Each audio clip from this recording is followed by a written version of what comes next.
Biana. She's from Bae, no? She's a graduate of Letran. Sinong ka-alma mater ko dito? Letran Kalamba. Baka may mga ano ako dito, ka-alma mater.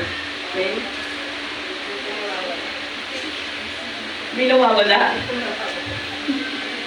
Okay. Then our deputy chairman is James Paul Biana, the second son, and he is also the president of Primos Hotel Incorporated. Kasi aside from subdivision development, we also ventured into hotel industry.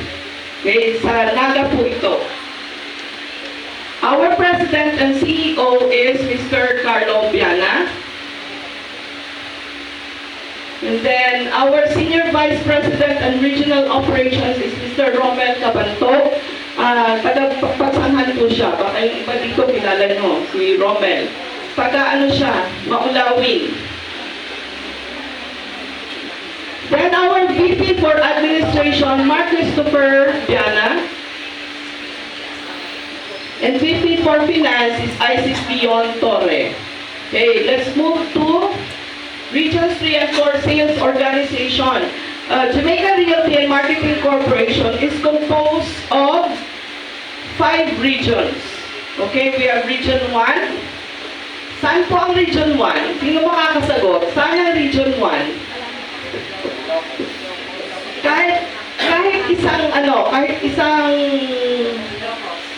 okay, Ilocos, and hindi kayo tulog ng geography nyo, no?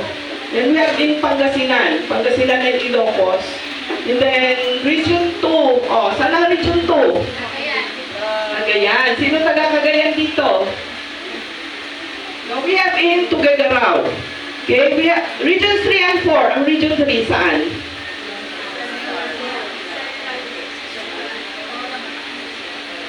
Okay, Bataan, Tarlac, no? Pampanga. Region 4, Calabarzon. And Region 5, Bicol Region. Okay.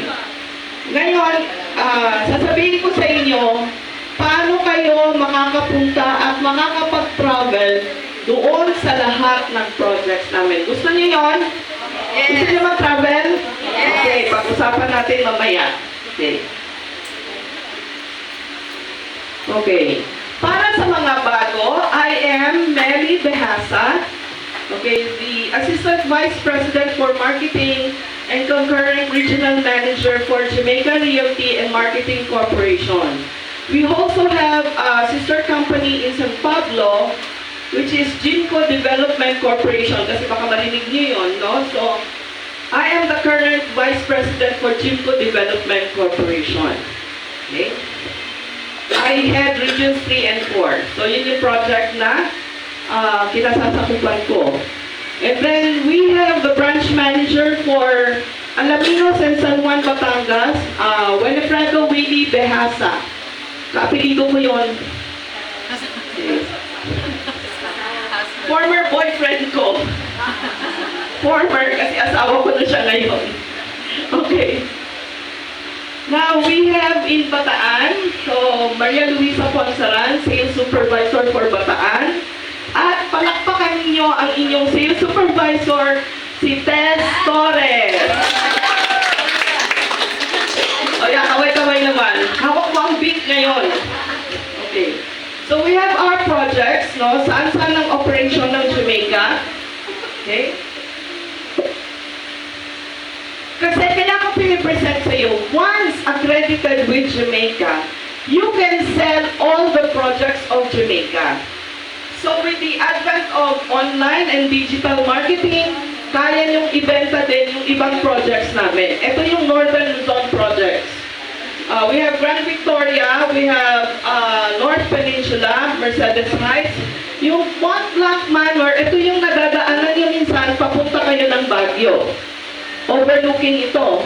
Then we have Las Brisas Del Mar, overlooking din ito sa Sual, Pangasinan. Sino taga Pangasinan dito? Wala. Wala taga Pangasinan? Parents? Wala din. Okay. May gift pa naman sana ako.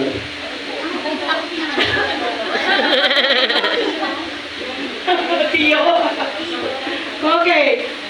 Southern Tagalog, ito, familiar kayo dito, no? May Minorcaville, Parco Royal is in Alaminos, Conchitaville is in Pagsangan, Villa Poroma is in Bataan, Castillo Real Subdivision sa San Juan, Batangas, and then we have Coco Villa under Gimco Development Corporation in San Pablo. Grand Riviera, Chapila, Jamaica Hills, Los Baños, Maripasville, sa Marinig, then Remedios Country Homes, Don Manuel, and Victoria Plains. So ito yung projects natin dito sa Region 4. Dami pala dito, no? Then we have Southern Luzon Bicol projects, Cáceres Heights, Cokeville, Jamaica, Hardin Real, Danaga, 1, 2, and 3 yan. And then Capital Plains, we have Villa Esperanza, Johnville. Ayan. So marami pa pong dagdag doon ngayon ng operation. Okay? Tandaan nyo ba? Tandaan nyo? Ready kayo for question and answer? Okay. Now let's move on. Sabi na kasi nung isa doon, we should have focus. Diba? Sabi nga, no? Where you put your attention prospers. So kung saan kayo nagpo-focus, nagpo-prosper. Yung trabaho, yung benta. So ngayon, I'd like to invite you, no, to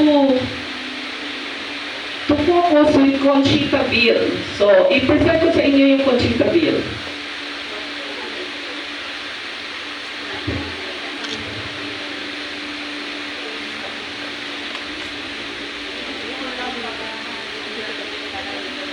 Makita?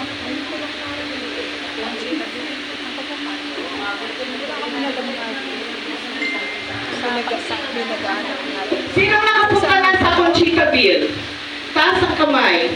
Marami-rami na lang, di ba? Marami na ang nag-tripping. Sino may benta na sa Conchitaville? Nako. Yes, congratulations!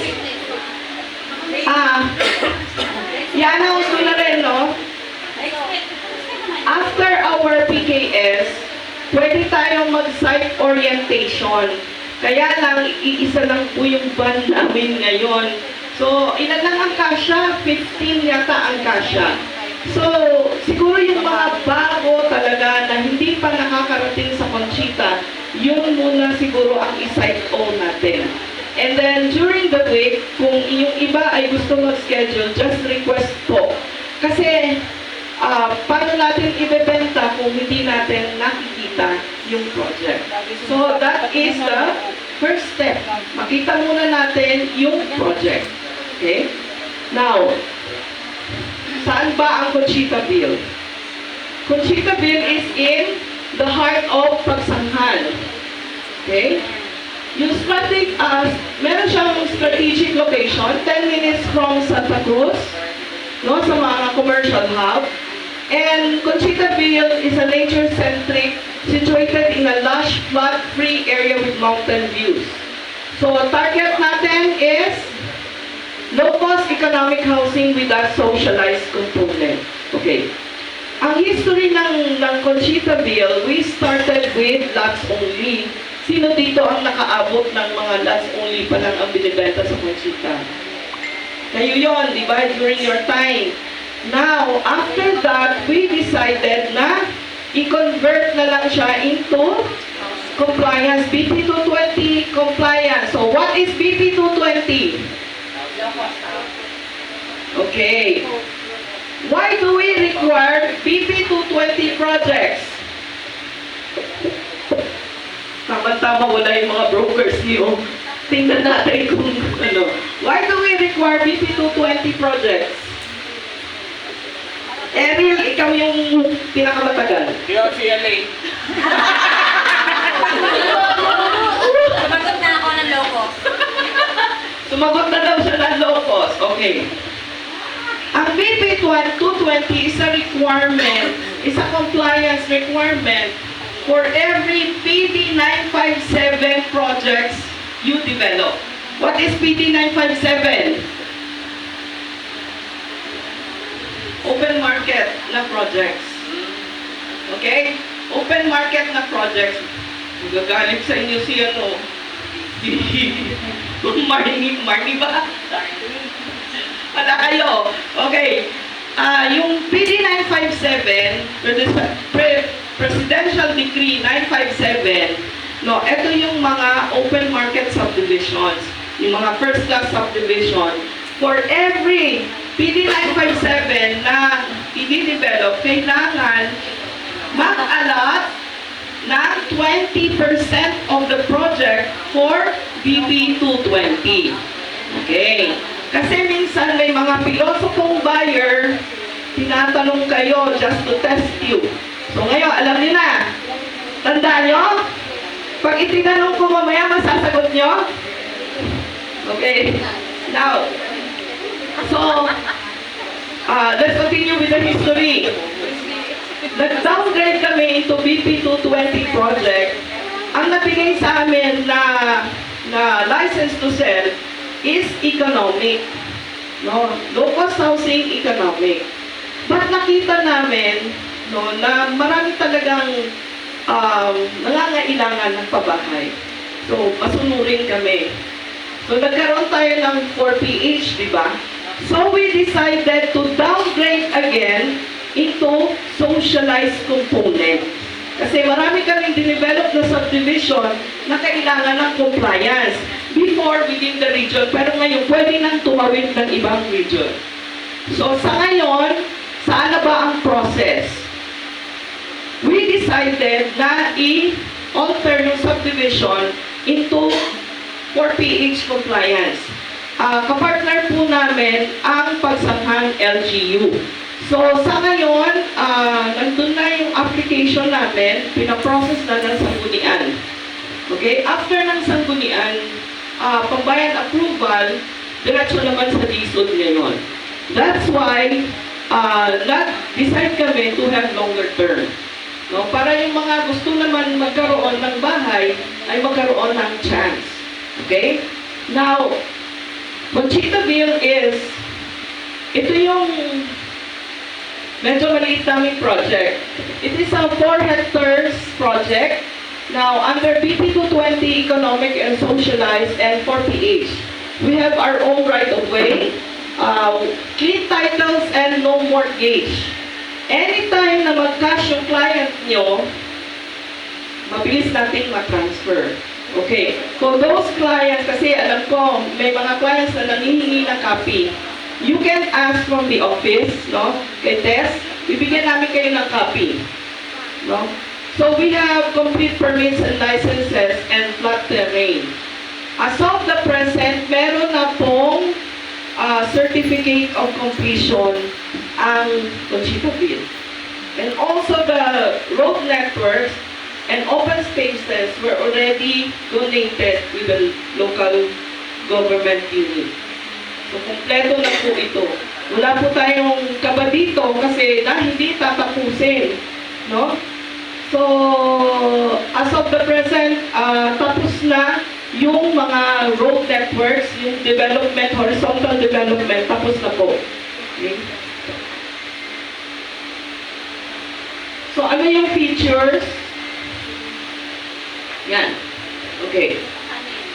Yung entrance road, 10 meters wide. Yung main subdivision road is 8 meters wide. Secondary road is 6 meters wide. Yung ibang socialized projects, parang yung main nila 6 lang. Tapos open canal. Kami po ay hindi, underground drainage system yan. Okay?